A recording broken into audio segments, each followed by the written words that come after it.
What if I told you that the first 5 minutes after you wake up could decide not just how your day unfolds, but how your life unfolds? Not with pills, not with expensive treatments, but with a handful of simple choices rooted in science, grounded in ancient wisdom that could protect your health, sharpen your mind, and help you walk through life with quiet strength. The Stoics believed that the way you begin anything shapes its destiny. And what are mornings, if not the brushstrokes that set the tone for everything that follows? Most people drift into their mornings half awake, letting the world's noise dictate their direction. But imagine starting your day like a seasoned captain steering through a storm. Not frantic, not rushed, but with clarity, control, and a sense of purpose that no chaos can touch. Those first 5 minutes hold the power to build resilience in your body, peace in your mind, and resolve in your spirit. This is where real change begins, not in grand gestures, but in small deliberate acts that echo through the years. If you value your time, your body, and your mind, consider subscribing as a pledge to yourself. Let it mark the moment you stop drifting and start living deliberately, building a life worthy of your finite days. Step 1. Wake up your body with water. You know that strange, heavy feeling you sometimes get in the morning when your eyes are open but your body feels like it's still somewhere deep in the night? That's not just laziness or not being a morning person. It's biology. Your body has been quietly working through the night, repairing tissues, regulating hormones, sorting through memories, and it's been doing it all without taking in a single drop of water. As you sleep, you lose moisture with every breath and through your skin. By the time the sun is up, you're running on the last drops in your tank. You may feel like you've rested, but on the inside, you're already playing catch-up. And here's the strange part. Most people respond to this internal drought by pouring in coffee first thing. Don't get me wrong, coffee has its place, but right after waking. It's like firing up an engine without oil. You might get moving, but you're forcing the machine to work harder than it should. The fix is so simple, it's almost too easy to dismiss. Drink a glass of room temperature water with a squeeze of lemon the moment you wake up. No excuses, no delay. Before the phone, before the news, before even thinking about coffee. Why room temperature? Because your body has just emerged from hours of rest, and in this delicate moment, your system needs to expand, not contract. Cold water makes blood vessels tighten. Room temperature water allows them to open, encouraging a smooth flow through your entire system. The lemon is not just for taste. It's loaded with vitamin C and potassium, giving your immune system a gentle nudge and helping your liver flush out the waste it's been filtering all night. Think of it as a warm handshake between your body and the day ahead. The Stoics often spoke of beginning the day with intention, not chaos. Marcus Aurelius reminded himself each morning, "When you arise in the morning, think of what a precious privilege it is to be alive." A simple glass of water might not seem like a profound act, but when done deliberately, it becomes a small ritual of self-respect. And there's something deeper here. It's not just about hydration, it's about how you treat yourself in those first fragile minutes of the day. If you rush into stimulation, caffeine, screens, noise, you start the day reactive, not responsive. Carl Jung once wrote, "Until you make the unconscious conscious, it will direct your life and you will call it fate." In the same way, if you let unconscious habits steer your mornings, you might spend years feeling drained and not understand why. By choosing water over coffee first thing, you're making a conscious choice to nourish rather than deplete, to align with your body instead of forcing it into overdrive. Once your body is rehydrated, it's time to wake up your circulation. Think about it. Your blood has been pooling and moving slowly for hours while you slept. Your joints are stiff, your balance is off, And your mind isn't firing on all cylinders yet. And yet, what do most people do? They stumble from the bed to the kitchen, dragging their body into the day without giving it a chance to catch up. The Stoics believed in aligning with nature's rhythms, not fighting them. Just like the sun doesn't leap from horizon to noon in an instant, neither should you launch yourself into the day without preparation. All you need is a minute, just one, to bring your system online. Stand with your feet shoulder-width apart. Breathe in deeply, raising your arms overhead, and feel your ribs expand. Lower them slowly, letting tension drain from your shoulders. Roll those shoulders back and forward. Gently turn your neck side to side. Rise onto your toes and back down slowly 10 times. These movements are not exercise, they're a signal. They tell your body, we are awake now, we are ready. And when you start the day with readiness, not rush, everything flows better. This is where psychology and physiology meet. Your physical readiness affects your mental state. If your habit is to begin each morning in a reactive slump, you'll carry that sluggishness into your choices, your work, and your relationships. If your habit is to start with mindful movement, you'll feel the difference, not just in your body, but in your clarity and mood. And science backs it up. Just 60 seconds of gentle morning movement increases circulation, sends oxygen to your brain, and can even improve your balance for the rest of the day. Now, with your blood flowing and your body alert, there's one thing you can't overlook: feeding your strength. This is where so many people unknowingly sabotage themselves. You wake up, maybe you move a little, maybe you hydrate, and then nothing until lunch. Or maybe just a quick, carb-heavy breakfast that spikes your blood sugar and leaves you crashing before mid-morning. Here's the truth. When you wake up, your body is in a fasted state. If it doesn't get protein within the first hour, it starts breaking down muscle tissue to create energy.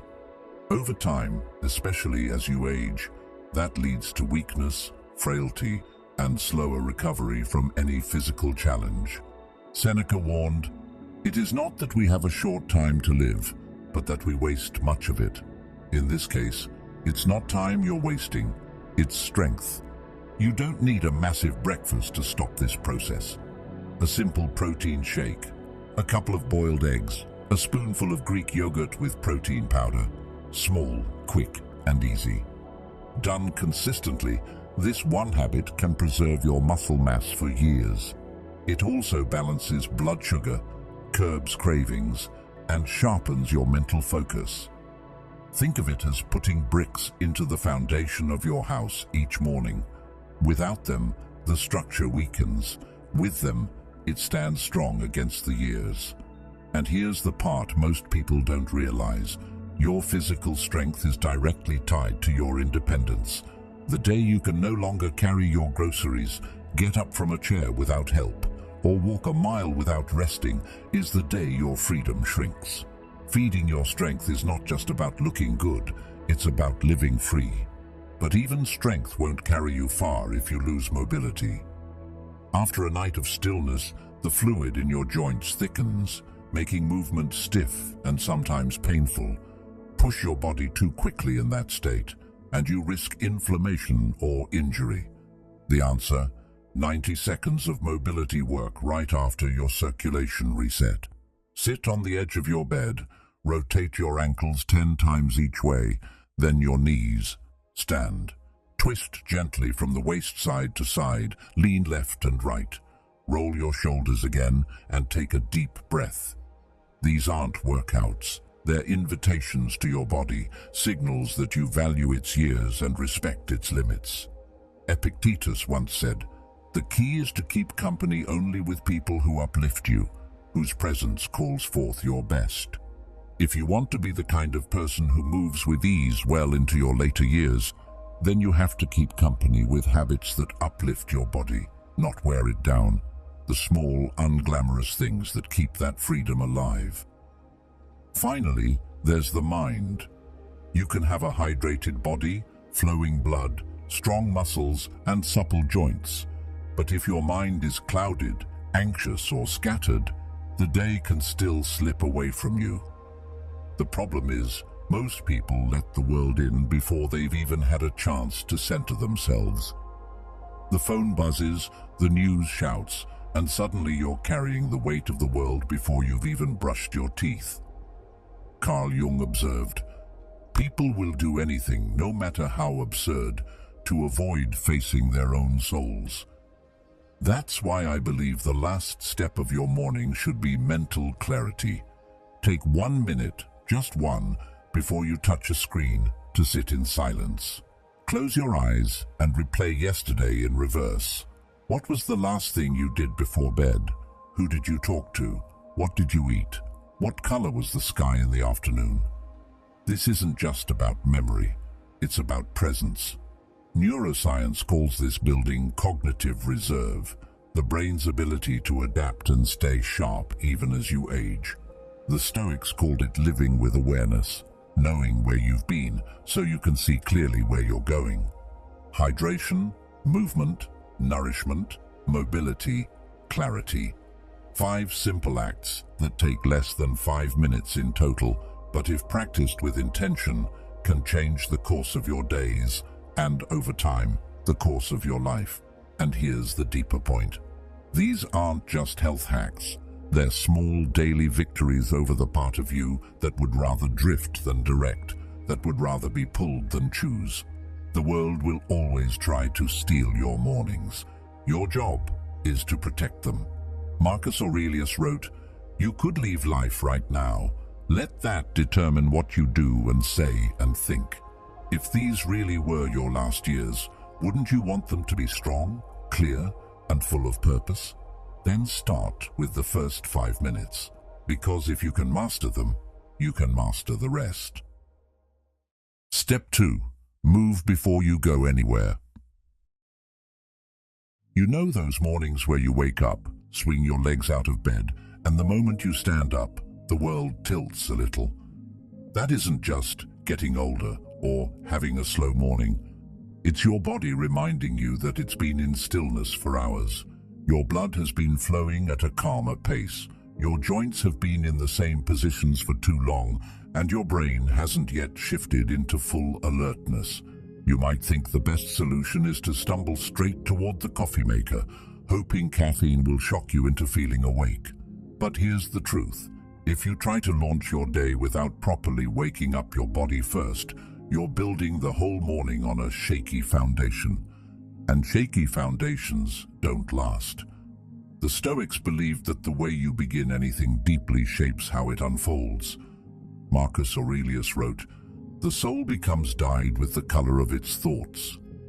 If we apply that to the body, the way you move in the first minutes after waking will color your energy for the rest of the day. So instead of dragging yourself half asleep into the kitchen, give your body the warm-up it's asking for. Don't think of this as exercise. It's more like turning the key in the ignition before driving. Stand right beside your bed. Place your feet shoulder-width apart. Feel the ground under you. Inhale slowly, raising your arms above your head, feeling your lungs stretch and your ribs expand. As you exhale, lower your arms and roll your shoulders back 5 slow circles, then forward 5 more. Gently tilt your head from side to side, allowing the stiffness in your neck to loosen. Finally, rise onto your toes and slowly lower yourself back down, repeating it 10 times like you're pressing into the floor with strength and control. This isn't about building muscle or breaking a sweat. It's about sending a message to every system in your body. We are here, we are awake, we are ready. Carl Jung once said, "Who looks outside dreams, who looks inside awakes." In a way, this small ritual is doing both. You're waking up inside your body and preparing it to meet the outside world. And while it might seem insignificant, this 1-minute wake-up changes more than you think. When you breathe deeply and move with intention first thing in the morning, you're increasing oxygen flow to your brain. That extra oxygen sharpens your mental clarity, stabilizes your balance, and even lifts your mood before you've had a single sip of coffee. The act of rolling your shoulders, tilting your neck, and rising on your toes gently resets your circulation, helping to prevent that dizzy, off-balance feeling you sometimes get. Think of it like gently turning on the lights in a dark room instead of flooding it with a blinding flash. You're giving your body time to adjust, to align, to prepare. Seneca wrote, "Begin at once to live and count each separate day as a separate life." If each day is its own lifetime, then these first minutes are the birth of it. How you start will influence everything that follows. There's also a deeper psychological effect here. By pausing to wake your body before diving into the day, you're breaking the cycle of rushing. Most of us live in a constant state of go, go, go, without realizing that we've trained ourselves to be reactive instead of intentional. That 1 minute of movement isn't just a physical reset, it's a mental one. It's you telling yourself, "I am in control of my day. My body moves when I choose, not just when life pushes me." Imagine this for a moment. You wake up, and instead of feeling like your body is dragging behind your mind, the two start the day together, in sync. You're not rushing to catch up to yourself. You're not forcing alertness through caffeine or jolting your system awake with stress. You're grounded, your breathing is steady, your balance is sure. This state doesn't just make you feel better, it affects your choices. A body that starts the day balanced and oxygenated is less likely to crave a sugar rush mid-morning. A mind that starts the day calmly engaged is less likely to react impulsively to stress. Epictetus said, "First say to yourself what you would be, and then do what you have to do."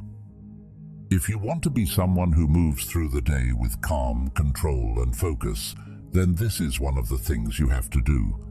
It's tempting to skip something so small. A minute can feel like nothing, especially when the day ahead feels overwhelming. But here's the thing, if you don't have 1 minute for your body, the rest of the day will take its toll without asking permission. These subtle morning movements work like armor, protecting you from the stiffness, imbalance, and low energy that creep in when you start cold. They're also a reminder of something the Stoics valued deeply, that the mind and body are not separate in their functioning. To tend to one is to tend to the other. Marcus Aurelius advised himself, "You have power over your mind, not outside events. Realize this, and you will find strength." In this context, the outside events include the autopilot habits that pull you straight into chaos. When you choose to begin with presence and movement, you're reclaiming that power. And the beauty of this is, it's adaptable. Whether you're 20 or 80, whether you're athletic or not, these movements can meet you where you are. Over time, you might add more: hip rotations, light stretches, even mindful squats. But the foundation is the same. Start by simply waking the body in a way that feels good. This is not about pushing limits. It's about honoring what your body has already done for you through the night, repairing, restoring, keeping you alive, and now preparing it to carry you through the day. Jung's words come to mind here. Your vision will become clear only when you look into your own heart. Who looks outside dreams, who looks inside awakes. Morning movement is a way of looking inward, of acknowledging your own needs before the noise of the world drowns them out. Here's what most people miss. The small things you do repeatedly are far more powerful than the big things you do occasionally. A dramatic workout once a week can't undo the strain of ignoring your body every morning. But a consistent minute of mindful movement each day can create a chain reaction: better posture, improved energy, sharper focus, and a more grounded mindset. The Stoics didn't wait for someday to care for their minds and bodies. They built the practice into daily life. And if you're thinking, but I'm too busy in the mornings, remember, this is less time than it takes to scroll through a single social media post. Seneca's reminder fits perfectly here. Life is long if you know how to use it. Your mornings are one of the most underused resources you have. Why not claim them back? If you make this a habit, you'll notice the difference not just in how you feel, but in how you carry yourself. Your walk will feel steadier, your thoughts clearer, and your reactions calmer. This isn't magic. It's physiology meeting intention. You're not just keeping your joints loose and your circulation active. You're setting a tone of self-respect for the entire day. And self-respect, as the Stoics would remind us, is at the root of all discipline. Aristotle's wisdom applies here. The energy of the mind is the essence of life.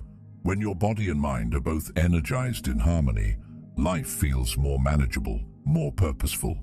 And all it takes is one mindful minute before you step into the stream of your day. In the end, it's not about whether you have time for this. It's about whether you value your time enough to use it well. Each morning gives you a choice.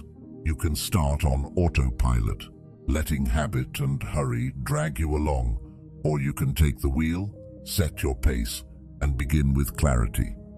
That 1 minute by your bed isn't just movement, it's a statement. It says, I will not rush my start. I will not let the world dictate my first steps. I choose to begin on my terms. And when you start your day like that, you carry that quiet power into everything else. Step 3. Feed your strength early. You ever notice how some people seem to get weaker year after year, even though they're not doing anything obviously wrong? They're not sick, they're not bedridden, but their grip gets softer, their steps shorter, their energy lower. Most chalk it up to getting older, but there's a hidden process happening that no one warns you about. It starts quietly, right after you wake up.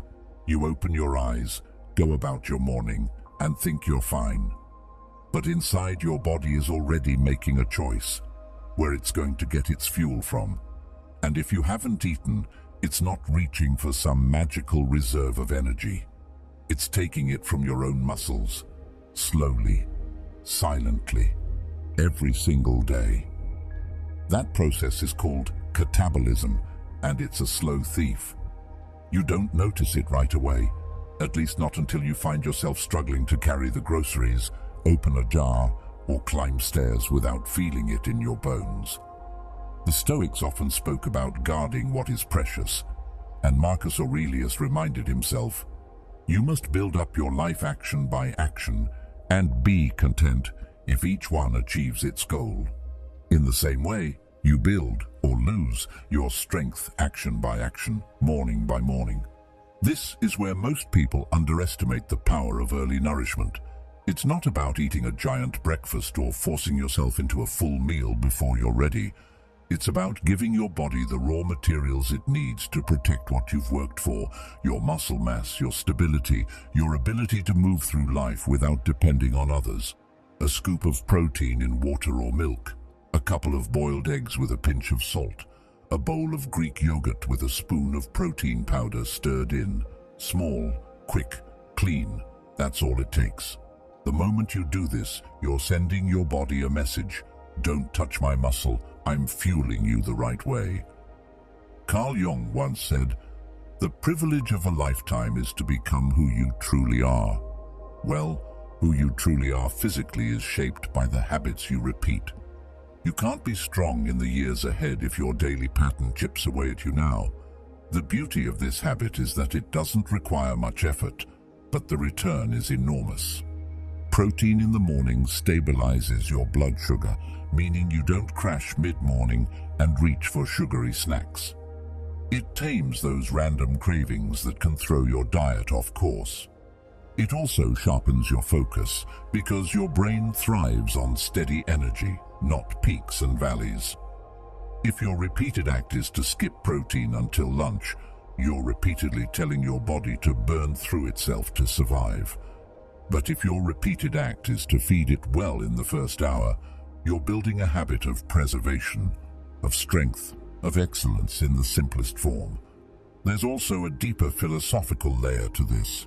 The Stoics believed in living in harmony with nature, understanding what your body and mind truly need, and providing it without excess, without delay.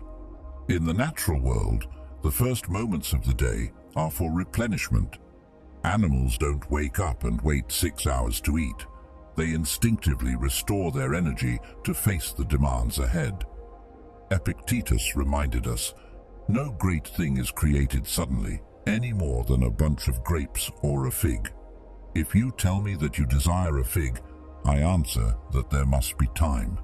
Let it first blossom, then bear fruit, then ripen. If you want to be strong, capable, and independent, then you have to do what preserves those qualities, building them little by little each day. That starts with protecting your muscle mass now, before it's gone. And here's the thing, once muscle is lost, it's far harder to get it back. Science backs this up. After about age 30, most adults naturally lose 3 to 5% of muscle mass per decade if they're not actively working to maintain it. That decline accelerates after 60. But this isn't inevitable decline, it's preventable. Early morning protein is one of the simplest lines of defense you can put in place. Imagine it like a savings account. Every gram of protein you take in the morning is a deposit toward your future strength. Every morning you skip it is a small withdrawal.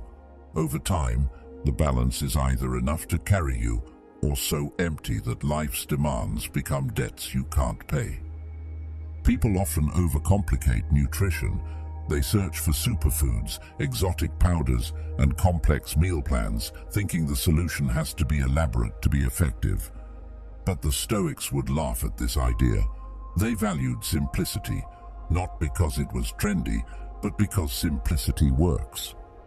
A boiled egg isn't glamorous, but it's effective.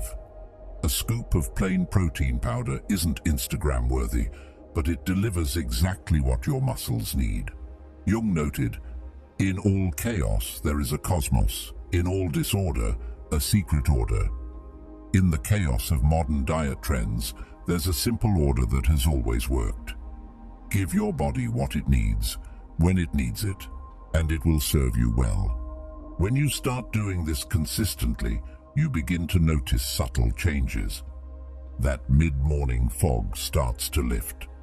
The random snack cravings become less intense. Your workouts, or even just your daily activities, feel easier. You recover faster from strain. And more than that, you carry yourself differently. Strength has a way of showing up in how you walk, how you stand, how you handle the small physical demands of life. It's not about looking like a bodybuilder. It's about moving through the world, knowing your body is prepared to meet the demands of the day. Think about the alternative. You keep skipping protein in the mornings. You keep thinking it's no big deal. And one day you notice your legs feel weaker. You get tired more quickly carrying the groceries. You hesitate before climbing the stairs. Those little hesitations grow. And soon you start avoiding certain activities because they feel like too much. That's how independence slips away. Not all at once, but piece by piece. The Stoics didn't fear death as much as they feared not truly living while alive.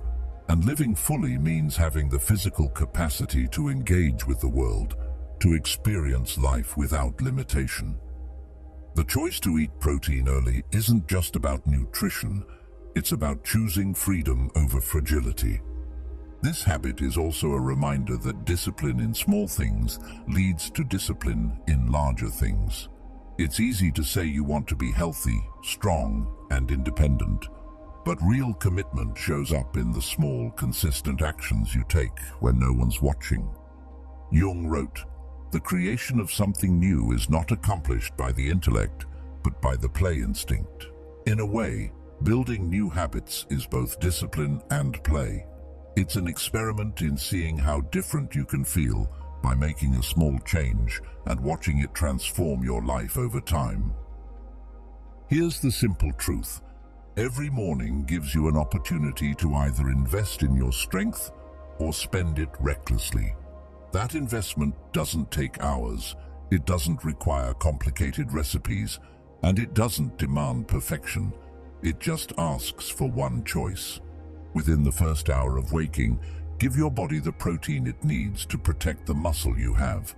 Over weeks and months, this builds a quiet, steady resilience. You may not notice it in a single day, but when life challenges you, whether it's carrying a heavy bag, hiking a hill, or simply playing with your kids or grandkids, you'll feel the difference. In the end, early morning protein is more than a health tip. It's a daily practice of valuing yourself. It's choosing not to let time and neglect take what you've worked for. It's aligning your actions with your intentions, which is at the heart of Stoic philosophy. Each morning is a chance to prove to yourself that you care enough to protect your future, even in the smallest way. So tomorrow, when you wake up, remember this. Your body is already deciding where to pull its fuel from. Make sure you give it a better option. And in doing so, you're not just feeding your body, you're feeding the life you want to live. Step 4. Loosen your joints, keep your freedom. There's something strange that happens to your body while you sleep. You drift off, thinking you're resting, and for the most part you are. But while your muscles and mind are taking a break, your joints are quietly settling in. They're not moving, not flexing, not rotating. And in that stillness, the fluid that normally keeps them gliding smoothly, the synovial fluid, starts to thicken. You don't feel it immediately, but it's there, waiting for you in the morning. Then, the moment your feet hit the floor, you're asking your body to perform, sometimes to carry weight, twist, bend, or reach, without giving it any time to prepare. That's when the grinding starts. Not loud, not dramatic, but enough to create friction between surfaces that were designed to move effortlessly. Over days, months, and years, that friction becomes stiffness. Stiffness becomes pain. And pain, if left unchecked, can quietly steal away your freedom of movement. The Stoics believed that the body was an instrument of action. If you fail to care for it, you limit the scope of your life. Marcus Aurelius once wrote, "The impediment to action advances action. What stands in the way becomes the way." But when the impediment is preventable joint stiffness, it's foolish to let it stand in the way at all. The truth is, most people only notice mobility when they lose it. You don't think twice about bending to tie your shoes until one day it's a struggle. You don't think about twisting to grab something from the back seat until you feel that sharp, limiting pull. We tend to assume these limitations are inevitable, a natural part of aging, but that's not the full story. While time plays its role, neglect plays a much bigger one. Carl Jung said, "We cannot change anything until we accept it." Condemnation does not liberate, it oppresses. Accepting that your body will change over time is wise. But resigning yourself to losing function just because you're getting older, that's not acceptance, that's surrender. The fix is simple, almost deceptively so. All it takes is 90 seconds after you've rehydrated and reset your circulation. Think of it as giving your joints the green light before you ask them to handle the weight and complexity of the day. Sit at the edge of your bed, feet flat on the floor. Rotate your ankles slowly, 10 circles in one direction, then 10 the other. Feel the subtle stretch, the fluid beginning to warm and loosen. Then move to your knees, gentle rotations, nothing forced. Stand up, twist your torso side to side, letting your spine gently wake up. Lean to the left, then to the right, feeling your sides stretch and your core muscles engage. Roll your shoulders forward, then back, breathing deeply with each motion. This isn't exercise in the traditional sense, it's conversation. You're telling your body, I value you enough to start gently. I won't throw you into the fire without first lighting the match. When you make this a habit, you'll start to notice something subtle yet powerful. Tasks that used to cause discomfort, reaching up to grab something, bending to pick something off the floor, twisting to look over your shoulder, begin to feel easier again. The fear of tweaking something starts to fade. Mobility isn't about doing cartwheels at 70 or bending into yoga poses you see online. It's about maintaining independence.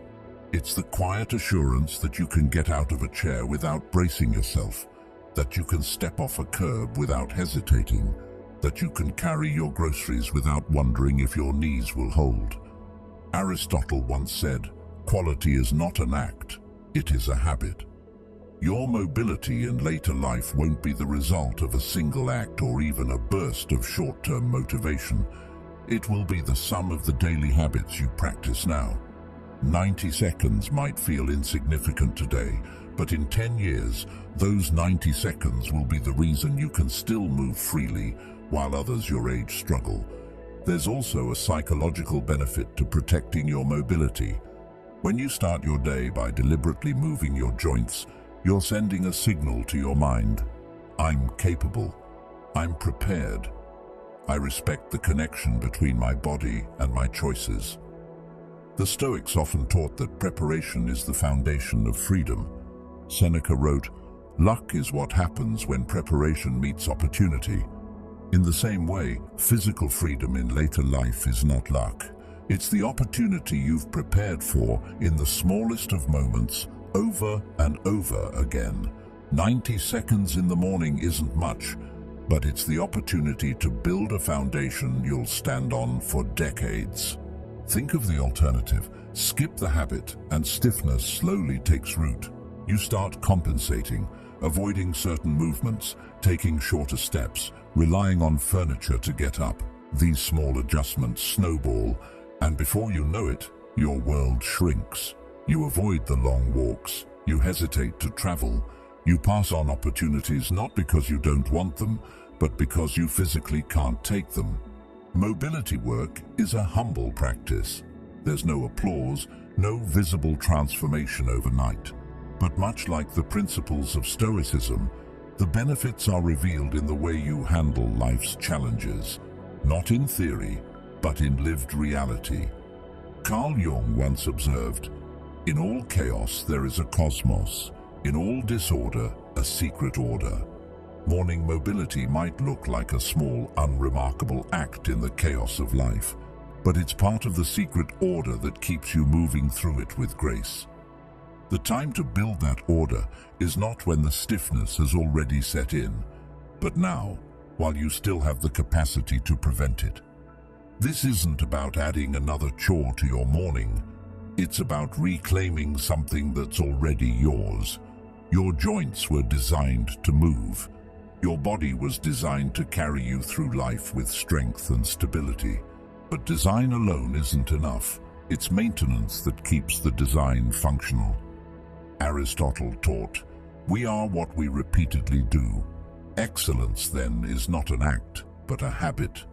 Excellence in movement is no different. You earn it in the smallest, most consistent ways. And when those ways take less than 2 minutes, the real question becomes, what's the cost of not doing it? When you look at mobility as the foundation of independence, everything changes. You're no longer thinking, "I should stretch so I feel good today." You're thinking, "I will move so I can live well tomorrow." That shift from short-term comfort to long-term capability is where true discipline lives. If you would be free, if you would be strong, if you would be able, then you must do what preserves those qualities. Not in grand gestures, but in humble, repeated acts. 90 seconds a day. That's the investment. And the return? A life that stays open, wide, and within your control for as long as possible. Step 5. Clear your mind before the world fills it. There's a moment right after you wake when the world is still quiet. The light is soft, your thoughts are your own, and nothing has rushed in yet to claim your attention. But for most people, that moment lasts about 3 seconds, just long enough to reach for their phone.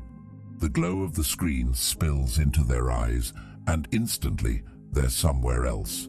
In someone's vacation photos, in the headlines of a world on fire, in a flood of notifications that demand their mind before it's even had a chance to stretch. And just like that, they've handed over the wheel. The rest of the day is spent reacting to what's been thrown at them instead of shaping it from within. The Stoics warned us about this kind of surrender. What if you did it differently? What if you treated those first minutes not as a warm-up for the chaos, but as sacred space, yours alone? Before you touch anything digital, before you scroll or check or reply, sit quietly for 1 minute. That's it, just one. Close your eyes and gently walk backward through the day you just lived. Start with the very last thing you remember doing before bed. Maybe it was turning off the light. Maybe it was the sound of rain tapping at the window. Then move to the moments before that. What you were thinking, what you were feeling. See the people you spoke to, recall their words, their expressions. Picture the color of the sky, the smell of the air, the taste of the food you ate. Go all the way back to the morning, retracing the steps like you're following a thread through time. At first, this might feel odd or even pointless. Your mind will want to skip, to jump ahead, to think about today instead. But keep bringing it back. You're not doing this to be nostalgic. You're doing it to sharpen the most powerful tool you have, your awareness. Neuroscientists call this building cognitive reserve, the brain's ability to adapt, to stay sharp, to resist decline even as you age. In the same way that lifting weights strengthens your muscles, this kind of deliberate recall strengthens the neural pathways that keep your mind agile. And it's not just about memory, it's about presence. Carl Jung said, "Your vision will become clear only when you look into your own heart." Who looks outside dreams. Who looks inside awakes. This practice is looking inside, not to judge, but to awaken. It's worth remembering that in Stoic philosophy, the morning was never meant to be rushed. Epictetus told his students to take time to prepare their mind before stepping into the demands of the day. This wasn't laziness, it was strategy. A soldier doesn't walk into battle without checking his armor. A sailor doesn't leave the harbor without charting the course. Why would you step into your day without first making sure your mind is steady? This 1-minute exercise is your armor check. It tells your mind, I am awake, I am aware, I choose how I enter the world. And here's the thing, you'll start noticing changes. After a week or two of this, you might catch yourself remembering details you would have lost before. The name of the street you walked down, the face of the cashier who handed you change, the scent of the coffee shop as you passed. Your mind will start holding on to things it used to toss away without a second thought. And the more details you notice, the more vivid your days become. Seneca once observed, "As long as you live, keep learning how to live." Often we fail to notice life simply because we've stopped paying attention to it. This practice also reshapes your relationship with time. When you replay yesterday in reverse, you see how it was made, moment by moment, choice by choice. You notice the patterns. Maybe you spent hours lost in things that didn't matter. Maybe you lingered in a conversation that filled you with energy. You begin to see what serves you and what drains you. This is self-knowledge, and the Stoics considered it the foundation of a good life. Marcus Aurelius reminded himself daily, "Look well into thyself. There is a source of strength which will always spring up, if thou wilt always look." When you sit in silence and reflect, you're looking well into yourself, finding that source. And let's be honest, There's something deeply refreshing about claiming even 60 seconds from the grip of the modern world. In a time when everything is designed to pull at your attention, to hook your emotions, to keep you scrolling, that 1 minute becomes an act of rebellion. It's a reminder that your mind belongs to you. You can choose to start the day grounded instead of scattered. Jung once observed, "People will do anything, no matter how absurd, to avoid facing their own souls." This practice is the opposite. It's you, sitting with your own soul before letting the day pull you away from it. Some mornings, you'll find the minute stretches itself. You'll want to sit longer, to follow the thread deeper, to see not just what happened yesterday, but how you moved through it. Other mornings, you'll resist it, itching to check the news or your messages. That resistance is a sign you need the practice even more. The Stoics didn't shy away from what was uncomfortable. They saw it as training. Just as a muscle grows through stress, the mind grows through resisting its impulses. And here's the beauty. You don't have to fight for hours. You just have to claim a single deliberate minute. Over time, you'll see how starting your day in creation mode instead of reaction mode changes the quality of everything else. The tasks you take on feel less like demands and more like choices. Conversations become more intentional. You're less likely to be pulled into pointless arguments or distracted by things that don't matter. You begin to live, as the Stoics would say, according to nature, in alignment with what is essential, not what is noisy. Aristotle taught, knowing yourself is the beginning of all wisdom. This minute is a daily step toward knowing yourself better. So tomorrow morning, when the urge hits to grab your phone, pause. Let that urge pass. Close your eyes. Follow yesterday backward like a river returning to its source. See it, feel it, remember it. And when you open your eyes again, carry that clarity into your day. You'll find that the noise of the world still comes, but it no longer dictates the rhythm of your mind.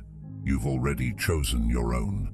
Because in the end, this isn't just about memory or brain health. It's about ownership. Ownership of your attention, ownership of your time, ownership of your life. Every day is a page you can't rewrite, but you can choose how the next one begins. Protect those first minutes. Guard your mind. Live with intention, because the way you start is the way you live. Thank you for being a part of Stoic Journal. Now, choose your next step wisely and watch one of the videos on your screen to keep building the strength and clarity you deserve.